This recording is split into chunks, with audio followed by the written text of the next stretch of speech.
Hello and welcome to Mentoring the Mentors, an institute that accelerates your learning curve. So, my dear educators, we're going to talk about education planning with reference to estimates of teachers at different stages and budgetary estimates, right?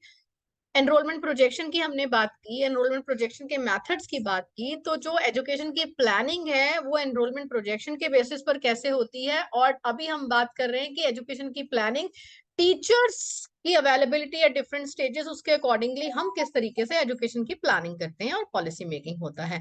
तो education planning involves estimating the number of the teachers required at different stages of education. Primary पे, foundation पर यानी preparatory है, middle है and the senior stage के ऊपर हमें कितनी टीचर्स चाहिए, कितना हमारे पास स्टूडेंट्स हैं, क्या हमारी प्लानिंग है। लाइक स्किल कोर्सेज हम 6 से स्टार्ट करें तो हमें टीचर्स उस कैटेगरी के लिए, बच्चों को पढ़ाने के लिए, उस ग्रुप के लिए, हमें उस स्टेज के लिए टीचर्स चाहिए रहेंगे। तो इस तरीके से प्लानिंग होती है। Let's talk about a few points. छोटे क्वेश्चंस में, शॉर्ट नोट में ये क्वेश्चन आ सकता है। Analysing enrolment data, enrolment data को एनालाइज करेंगे कि कौन सी स्टेज में कितने बच्चों का एनरोलमेंट हुआ है, प्रेपरेटरी में, मिडिल में, सीनियर में और फाउंडेशन में कितने बच्चों का एनरोलमेंट हुआ है, प्राइमरी, सेकेंडरी, हायर, पहले यहाँ पर ऐसे लिखा जाता था। तो एनरोलमेंट डेटा प्रोवाइड करता है बच्चों की पॉपुलेशन एंड उसके अकॉर्डिंगली हम टीचर्स का देख करके कितने टीचर्स चाहिए तो अकॉर्डिंगली हम प्लान कर सकते हैं। तो स्टूडेंट टीचर रेशो को जो है वो भी एक बेसिस बनाया जाता है। Student teacher ratio as a key factor in estimating the number of teachers required.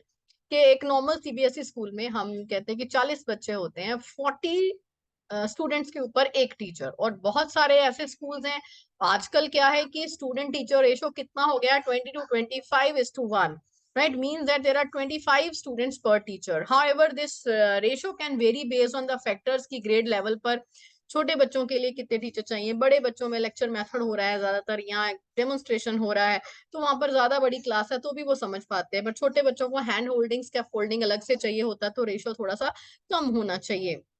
So estimating teacher workload, teacher के ऊपर वर्कलोड कितना आ रहा है, one student teacher student teacher ratio जब डिफाइन हो जाता है तो teaching workload can be estimated. So teaching workload refers to the number of the working hours required per week. एक वीक में टीचर को कितने वर्किंग आवर मिलेंगे, इसको अकाउंट में रखते हुए अकॉर्डिंगली टीचर ट्रेनिंग भी प्लान की जाती है, प्री सर्विस ट्रेनिंग भी प्लान की जाती है कि हमें कितने टीचर्स चाहिए होंगे, आगे कितनी एनरोलमेंट होगी।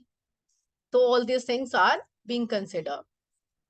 For example, if a secondary school teacher teaches 5 classes of 45 minutes each day, so the working load will become 5 into 45 to 25 minutes per day. So this can be converted to hours to estimate the number of teachers required based on the desired student teacher ratio, right? इसके basis पर calculate किया जाता है उसके load के accordingly. Considering class size and subject specializations, class का size कितना है, सब्जेक्ट बच्चों ने कौन से ऑप्ट किए हैं, right?